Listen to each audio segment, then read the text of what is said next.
வணக்கம். அதிரடியின் இன்றைய பிரதான செய்திகள். முதலில் தலைப்புச் செய்திகள். பயணிகளுடன் சென்ற போதே திடீரென தீப்பிடித்த முச்சக்கர வண்டி, வெளியான பரபரப்பு சம்பவம். யாழில் காணி பிரச்சினை தொடர்பாக அடித்துக் கொள்ளப்பட்ட நபர், திடீரென தலைமறைவான மூவர், வெளியான பரபரப்பு சம்பவம். இலங்கையை மீண்டும் மீண்டும் தாக்க வரும் புயல்கள், சற்று முன் உருவான காற்றழுத்த தாழ்வு மண்டலம், வளிமண்டலவியல் திணைக்களத்தின் தகவல். நாட்டில் பரபரப்பை ஏற்படுத்திய சட்டத்தரணியின் படுகொலை, திடீரென சுற்றி வளைக்கப்பட்ட இரு சகோதரர்கள், அதிரடி காட்டிய போலீசார். சம்பவம் தொடர்பில் மேலும் வெளியாக போகும் தகவல்கள். என்ன பிரச்சனை என்றாலும் உடனடியாக தொலைபேசி அழைப்பை மேற்கொள்ளுங்கள். சாதாரணதர பரீட்சை தோற்றும் மாணவர்களுக்கு வெளியான தொலைபேசி இலக்கங்கள். ஜனாதிபதி அனுரவை அவசரமாக இந்தியாவிற்கு அழைத்த பிரதமர் மோடி, என்ன காரணம் தெரியுமா? இன்றைய தினம் இந்தியா பயணமாக உள்ள அனுர. நாட்டில் ஒரே நாளில் கைது செய்யப்பட்ட ஆயிரக்கணக்கானோர், சற்று முன் போலீசார் வெளியிட்ட பரபரப்பு தகவல். நடந்தது என்ன? நாட்டில் வாகனம் வாங்க உள்ளோருக்கு வெளியான மகிழ்ச்சி தகவல். அரசு தரப்பிடமிருந்து வந்த முக்கிய அறிவிப்பு. நாட்டை அதிர வைத்த சட்டத்தரணியின் படுகொலை, அரச ஊழியர்களுக்கு வந்துள்ள சிக்கல். மீண்டும் மீண்டும் அனுரவை சீண்டும் நாமல், வெளியிடப்பட்ட கருத்துக்கள். பதவி விலகுவாரா பொது பாதுகாப்பு அமைச்சர்? கொழும்பு சட்டத்தரணியின் கொலை விவகாரம். நேரம் பார்த்து அடிக்கும் ரணில், வெளியிடப்பட்ட அறிக்கை. ஜனாதிபதி அனுரவின் ராஜதந்திர நடவடிக்கை, ஒரே வார்த்தையில் இந்தியாவால் சூட்டப்பட்ட கொளாரம்.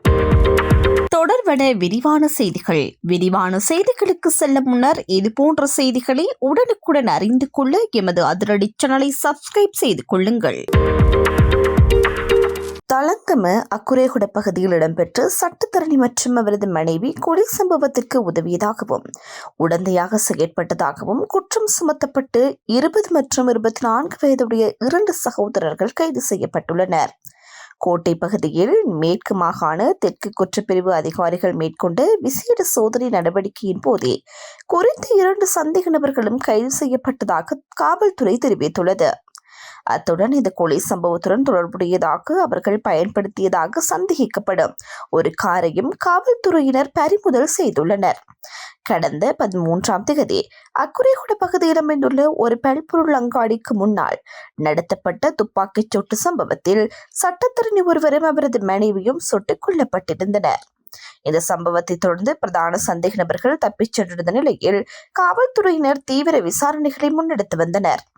இவ்வாறான சூழ்நிலையிலேயே குறித்த கொலை சம்பவத்திற்கு உதவியதாகவும் உடந்தையாக செயல்பட்டதாகவும் குற்றம் சாட்டப்பட்ட 2 சகோதரர்களை மேற்கு மாகாண தெற்கு குற்றப்பிரிவு அதிகாரிகள் கைது செய்துள்ளதாக காவல்துறை தெரிவித்துள்ளது. இந்த சம்பவம் தொடர்பான மேலதிக விசாரணைகள் தொடர்ந்து முன்னெடுக்கப்பட்டு வருகின்றன. முச்சக்கர வண்டி ஒன்று தீப்பற்றி எரிந்த சம்பவம் நேற்று வடமராட்சி பகுதியில் இடம்பெற்றுள்ளது.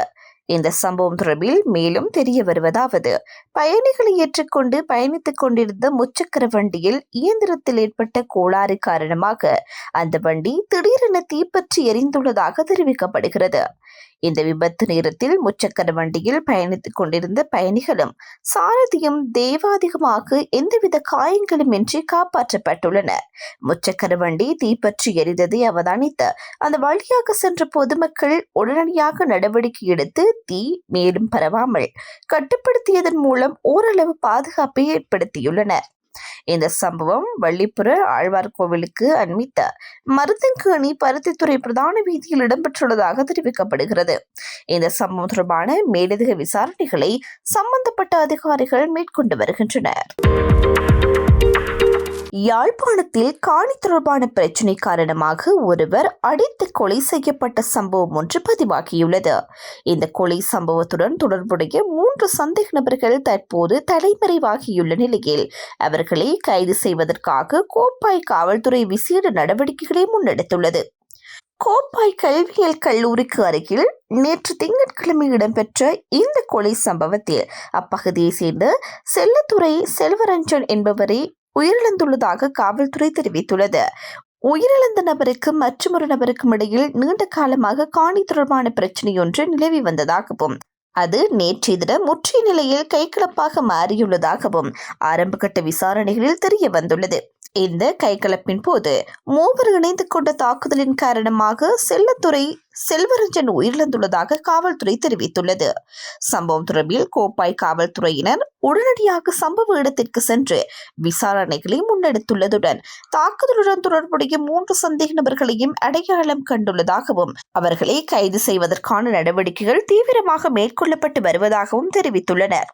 இதனிடையே உயிரிழந்த நபரின் சடலம் மீட்கப்பட்டு உடற்கூற்று பரிசோதனைக்காக யாழ்ப்பாணம் போதனா வைத்தியசாலைக்கு காவல்துறையினரால் அனுப்பி வைக்கப்பட்டுள்ளது. இந்த சம்பவம் தொடர்பான மேலதிக விசாரணைகள் தொடர்ந்து மேற்கொள்ளப்பட்டு வருகின்றன. இலங்கையின் தென்கிழக்கே தெற்கு வங்காள விரிகுடாவின் மத்திய கடல் பகுதியில் குறைந்த காற்றழுத்த தாழ்வு பகுதி உருவாகியுள்ளதாக வளிமண்டலவியல் திணைக்களம் தெரிவித்துள்ளது. இதன் காரணமாக குறித்த கடல் பகுதிகளில் பலத்த மழை அல்லது இடியுடன் கூடிய மழை பெய்யக்கூடும் என அறிவிக்கப்பட்டுள்ளது. மேலும் கடல் பகுதிகள் கொந்தளிப்பாக அல்லது மிகவும் கொந்தளிப்பாக காணப்படலாம் என்பதால் வளிமண்டலவியல் திணைக்களம் வெளியிடும் எதிர்கால வானிலை முன்னறிவிப்புகள் மற்றும் ஆலோசனைகளுக்கு மீனவர்கள் மற்றும் கடற்படை சமூகத்தினர் அவதானத்துடன் செயல்படுமாறு கேட்டுக் கொள்ளப்பட்டுள்ளனர். எனினும் இந்த குறைந்த காற்றழுத்த தாழ்வு நிலை எதிர்வரும் வாரத்தில் சூறாவளியாக உருவாக வாய்ப்பில்லை என்றும் வளிமண்டலவியல் திணைக்களம் தெரிவித்துள்ளது. இதற்கிடையில் இன்று முதல் வரும் நாட்களில் வடக்கு, வடமத்திய, மத்திய, ஊவா மற்றும் கிழக்கு மாகாணங்களில் மழை நிலைமை அதிகரிக்கும் என்றும் அறிவிக்கப்பட்டுள்ளது.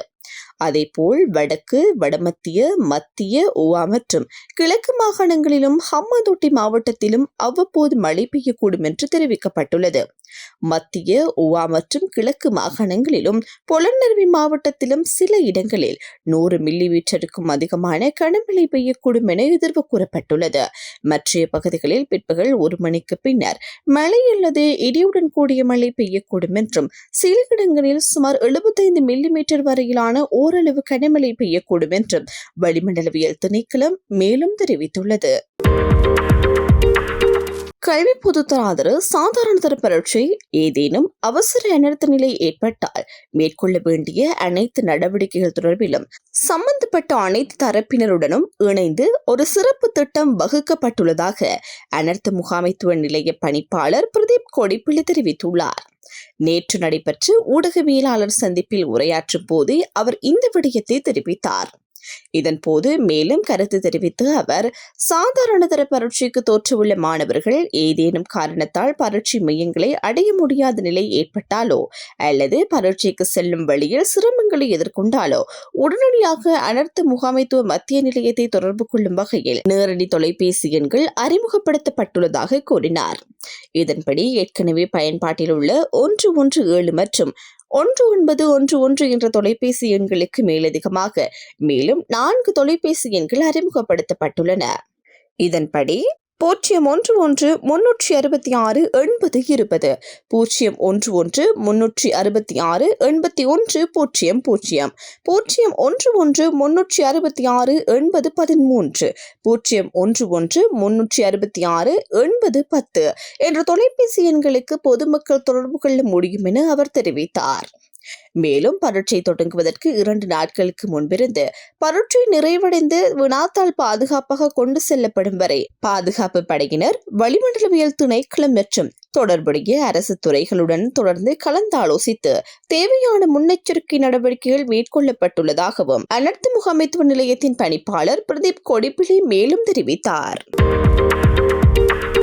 இந்திய பிரதமர் நரேந்திர மோடியின் விசேட அழைப்பை ஏற்றுக்கொண்டு AI இம்பேக்ட் சம்மிட் 2026 மாநாட்டில் பங்கேற்பதற்காக ஜனாதிபதி அனுரகுமார் திசாநாயக்க இன்று மாலை இந்தியாவுக்கு விஜயம் செய்ய உள்ளார்.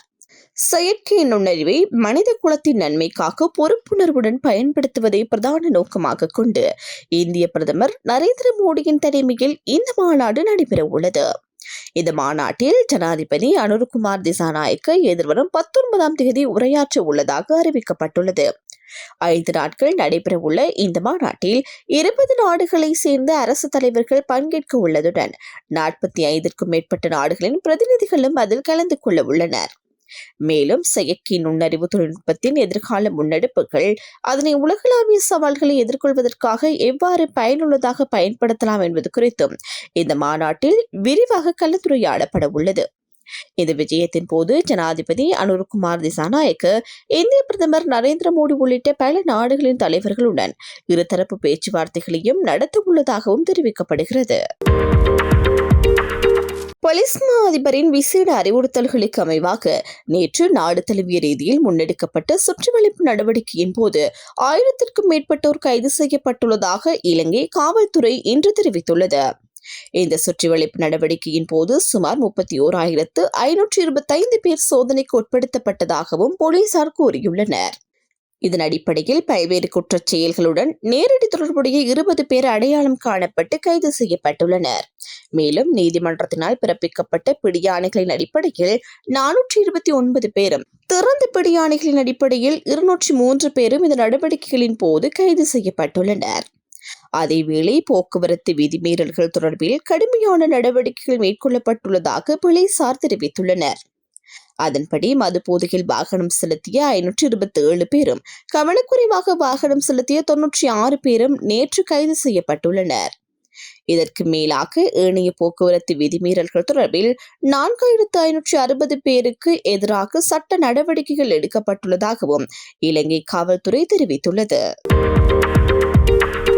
அக்குரேகுட சட்டத்தரணி ஒருவர் மற்றும் அவரது மனைவி சுட்டுக் கொல்லப்பட்ட சம்பவத்திற்கு பொறுப்பேற்று பொது பாதுகாப்பு மற்றும் நாடாளுமன்ற விவகார அமைச்சர் ஆனந்த விஜயபால உடனடியாக பதவி விலக வேண்டும் என்று ஐக்கிய தேசிய கட்சி வலியுறுத்தியுள்ளது. இது தொடர்பாக ஐக்கிய தேசிய கட்சி சிறப்பு அறிக்கையொன்றை வெளியிட்டுள்ளது. இந்த அறிக்கையில் நாட்டில் சட்டம் ஒழுங்கு நிலை முற்றாக சீர்குலைந்துள்ளதற்கு பொது பாதுகாப்பு மற்றும் நாடாளுமன்ற விவகார அமைச்சர் ஆனந்த விஜயபாலவே நேரடி பொறுப்பு என ஐக்கிய தேசிய கட்சி சுட்டிக்காட்டியுள்ளது. மேலும் இந்த கொலை சம்பவம் தொடர்பாக முழுமையான மற்றும் நியாயமான விசாரணை மேற்கொள்ளப்பட வேண்டும் என்றும் அதற்காக அதிகாரப்பூர்வ சட்டத்தரணிகள் சங்கத்தின் தலைவர், சட்டமா அதிபர், போலீஸ் கண்காணிப்பாளர் ஆகியோருடன் கலந்தாலோசித்து பொருத்தமான விசாரணை நடத்தக்கூடிய விசேட போலீஸ் குழுவை நியமிக்க வேண்டும் என்றும் அந்த கட்சி வலியுறுத்தியுள்ளது. அத்துடன் இந்த விசாரணை நடவடிக்கைகளுக்காக இலங்கை சட்டத்தரணிகள் சங்கத்தின் ஒப்புதலும் பெறப்பட வேண்டும் எனவும் ஐக்கிய தேசிய கட்சி தெரிவித்துள்ளது. இதேவேளை சட்டத்தரணிகளின் பாதுகாப்பை உறுதி செய்வதற்காக ஐக்கிய தேசிய கட்சி சட்டத்தரணிகளுக்கு அதிகபட்ச ஆதரவை வழங்கும் என்று குறித்த அறிக்கையில் மேலும் குறிப்பிடப்பட்டுள்ளது. நாட்டில் அண்மையில் சட்டத்தரணி ஒருவர் படுகொலை செய்யப்பட்டுள்ள பின்னணியில் சட்டத்தரணிகள் மட்டுமின்றி வைத்தியர்கள் உள்ளிட்ட அரசு ஊழியர்களுக்கும் அரசாங்க உறுப்பினர்களுக்கும் அச்சுறுத்தல்கள் விடுக்கப்பட்டுள்ளதாக நாமல் ராஜபக்ச குற்றம் சுமத்தியுள்ளார். நேற்று கொழும்பு உயர் நீதிமன்ற நடவடிக்கைகளின் பின்னர் ஊடகங்களுக்கு கருத்து தெரிவிக்கும் போதே அவர் இவ்வாறு குறிப்பிட்டுள்ளார். நாட்டில் நிலவும் தற்போதைய பாதுகாப்பு சூழல் மற்றும் தொழில் வல்லுநர்களுக்கு எதிராக உருவாகும் அச்சுறுத்தல்கள் குறித்து நாமல் ராஜபக்ச கடுமையான அதிருப்தியை வெளிப்படுத்தியுள்ளார். குறிப்பாக சட்டத்தரணி ஒருவர் படுகொலை செய்யப்பட்ட சம்பவம் நாட்டின் சாதாரண குடிமக்களின் பாதுகாப்பை கேள்விக்குறியாக மாறியுள்ளதாக அவர் சுட்டிக்காட்டினார். இவ்வாறான குற்றச்செயல்களை தடுக்கவும் சட்டம் ஒழுங்கை நிலைநாட்டவும் நடவடிக்கை எடுக்க வேண்டிய அரசாங்கம் பாதிக்கப்பட்டவர்களை குற்றவாளிகளுடன் தொடர்புபடுத்தி உண்மையை மூடிமறைக்க முயற்சிப்பதாகவும் அவர் குற்றம் சாட்டினார். சட்டத்தரணிகள் மட்டுமின்றி வைத்தியர்கள் உள்ளிட்ட அரசு ஊழியர்களுக்கும் அரசாங்க தரப்பிலிருந்து அச்சுறுத்தல்கள் விடுக்கப்பட்டுள்ளதாகவும் இது கடந்த கால போராட்டங்களில் இளைஞர்கள் தவறாக வழிநடத்தப்பட்டதை போன்ற அபாயகரமான போக்காகும் என்று நாமல் ராஜபக்ச தெரிவித்தார். அதேவேளை மக்களின் வாழ்க்கை செலவை குறைக்கவோ அல்லது முதலீடுகளை ஈர்க்கவோ இயலாத அரசாங்கம் இவ்வாறான வன்முறை சம்பவங்கள் மூலம் மக்களின் கவனத்தை வேறு திசைகளுக்கு திருப்ப முயல்கிறது என்றும் அவர் கூறினார்.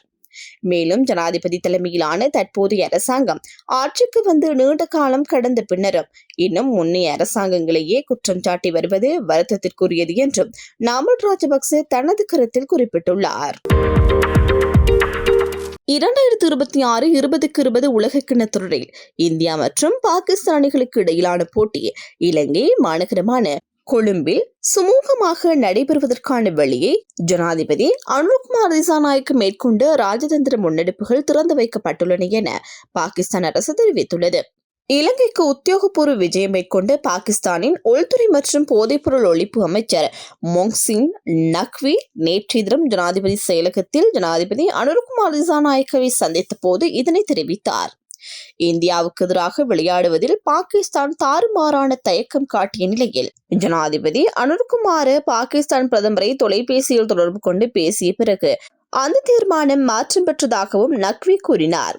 பாகிஸ்தான் பிரதமர் தனது பேச்சில் ஜனாதிபதி பேசிவிட்டார், இனி எந்த பிரச்சனையும் இல்லை, நாம் விளையாட வேண்டும் என தெரிவித்தார் என்று நக்வி நெகிழ்ச்சியுடன் தெரிவித்தார். மேலும் பாகிஸ்தான் அரசு இந்தியா, இலங்கை மற்றும் பங்களாதேஷ் அணிகளில் இந்த உலகக்கிண்ண போட்டி சுமார் 200 கோடிக்கு மேற்பட்ட மக்களுக்கு மகிழ்ச்சி அளித்துள்ளதாகவும் இந்த நிகழ்வின் உண்மையான நாயகன் ஜனாதிபதி அனுர்குமார் திசாநாயக்கவே என்றும் நக்வி பாராட்டினார். இதன் போது ஜனாதிபதி அனுர்குமார் திசாநாயக்க சூறாவளி போன்ற கடுமையான காலப்பகுதிகளிலும் இலங்கை மக்களுக்கு பாகிஸ்தான் வழங்கிய தொடர்ச்சியான ஆதரவிற்கும் தனது நன்றியை தெரிவித்துள்ளார். வாகன இறக்குமதி மீதான வரி உயர்வு தொடர்பில் அண்மையில் பரப்பப்படும் கூற்றுக்கள் பொதுமக்களிடையே அச்சத்தை ஏற்படுத்துவதற்காக சில வாகன விற்பனையாளர்கள் பயன்படுத்தும் தவறான விற்பனை தந்திரங்களே என தொழிலமைச்சர் மற்றும் நிதி திட்டமிடல் பிரதியமைச்சர் அனில் ஜெயந்த் தெரிவித்துள்ளார். வரி வசூல் செய்யப்படும் புள்ளியில் ஏற்பட்ட மாற்றம் காரணமாக வாகன விலைகள் உண்மையில் குறைய வேண்டுமே தவிர அதிகரிக்க வேண்டியதில்லை என்றும் அவர் சுட்டிக்காட்டியுள்ளார். ஊடகங்களிடம் நேற்றைய தினம் கருத்து தெரிவிக்கும் போதே அமைச்சர் இந்த விடயத்தை விளக்கியுள்ளார். அவர் மேலும் கூறுகையில், புதிய வரி ஒன்றை அரசாங்கம் அறிமுகப்படுத்தவில்லை என்றும் சமூக பாதுகாப்பு பங்களிப்பு வரி எனப்படும் SSCL வரி வசூலிக்கப்படும் புள்ளியை விற்பனை செய்யும் இடத்திலிருந்து ஆரம்ப சுங்க நிலையத்திற்கு மாற்றியுள்ளதாகவும் தெரிவித்தார். இதன் காரணமாக விலைகள் அதிகரிக்கும் என கூறி சமூகத்தில் தேவையற்ற பயம் உருவாக்கப்படுவதாகவும் அந்த வகையிலான கூற்றுக்கள் சிலரால் விற்பனை தந்திரமாகவும் பயன்படுத்தப்படலாம் என்றும் அவர் கூறினார். பொதுமக்கள் இவ்வாறான தவறான தகவல்களால் ஏமாற்றப்படக்கூடாது என்றும் உண்மைகளை அறிந்து கொள்ள வேண்டும் என்பதே எனது எதிர்பார்ப்பு என்றும் அமைச்சர் குறிப்பிட்டார். மேலும் ஆதாரமற்ற வகையில் பல்வேறு தனிநபர்களால் முன்னெடுக்கப்படும் அறிக்கைகளை பின்பற்ற வேண்டாம் என்றும் இது எந்த விதத்திலும் கூடுதல் வரியாக விதிக்கப்படுவது அல்ல என்றும் அவர் வலியுறுத்தினார். முன்னர் SSCL வரி இறக்குமதி செய்யும் போது வசூலிக்கப்படவில்லை என்றும் மாறாக விற்பனை செய்யும் இடத்தில் வசூலிக்கப்பட்டதாகவும் அமைச்சர் விளக்கினார். உதாரணமாக, ஒரு வாகனம் 100 மில்லியன் ரூபாய்க்கும் இறக்குமதி செய்யப்படுவதாக எடுத்துக்கொண்டால் அதற்கு மதிப்பு சேர்க்கப்பட்ட பின்னர் அந்த வாகனம் 200 மில்லியன் ரூபாய்க்கு விற்கப்படுகின்றது என்றும் அவர் தெரிவித்தார். அந்த 200 மில்லியன் ரூபாய்க்கு விற்பனை செய்யப்பட்டால் விற்பனையாளர் அதில் 2.5% சமூக பாதுகாப்பு பங்களிப்பு வரியாக செலுத்த வேண்டியிருந்தது என்றும், ஆனால் பல சந்தர்ப்பங்களில் அந்த வரி முறையாக செலுத்தப்படவில்லை என்றும் அமைச்சர் கூறினார். இத்தகைய முறைகேடுகள் மற்றும் நடைமுறை சிக்கல்கள் காரணமாகவே அரசாங்கம் புதிய உத்தியை அறிமுகப்படுத்தியதாகவும் விற்பனை செய்யும் இடத்தில் 2.5% SSCL வரியை வசூலிப்பதற்கு பதிலாக தற்போது அந்த வரி இறக்குமதி செய்யும் போதே சுங்கத்தில் வசூலிக்கப்படுவதாகவும் அவர் தெரிவித்தார். SSCL வசூல் செய்யப்படும் புள்ளியில் ஏற்பட்ட இந்த மாற்றம் காரணமாக வாகன விலைகள் உயர வேண்டியதில்லை என்றும் மாறாக குறைய வேண்டும் என்றும் அமைச்சர் மீண்டும் வலியுறுத்தினார். இந்த மாற்றத்தை எதிர்க்கும் சிலர் முன்பு இந்த வரியை முறையாக செலுத்தாமல் இருந்தவர்களே என்றும், அவர்கள் விற்பனை நிலையத்தில் 200 மில்லியன் ரூபாய்க்கான மதிப்பின் அடிப்படையில் இது 2.5% வரியை செலுத்தியிருந்தால் அதிக தொகை செலுத்த வேண்டியிருக்கும் என்றும் அவர் சுட்டிக்காட்டினார். தற்போது விற்பனை செய்யும் இடத்தில் SSCL வரி செலுத்த வேண்டிய தேவை நீடிக்கப்பட்டுள்ளதால் அந்த வரி 100 மில்லியன் ரூபாய்க்கான இறக்குமதி மதிப்பின் அடிப்படையில் மட்டும் வசூலிக்கப்படுகின்றது என்றும், இதன் காரணமாக வாகனத்தின் இறுதி விலை உண்மையில் குறைய வேண்டும் என்றும் அமைச்சர் அனில் ஜெயந்த் மேலும் தெரிவித்தார். இத்துடன் அதிரடியின் இன்றைய பிரதான செய்திகள் நிறைவடைகின்றன. எமது செய்தி தொடர்பான உங்களுடைய கருத்துக்களை மறக்காமல் கமெண்டில் பதிவிடுங்கள். மேலும் இது போன்ற செய்திகளை உடனுக்குடன் அறிந்து கொள்ள எமது அதிரடி சேனலை சப்ஸ்கிரைப் செய்து கொள்ளுங்கள்.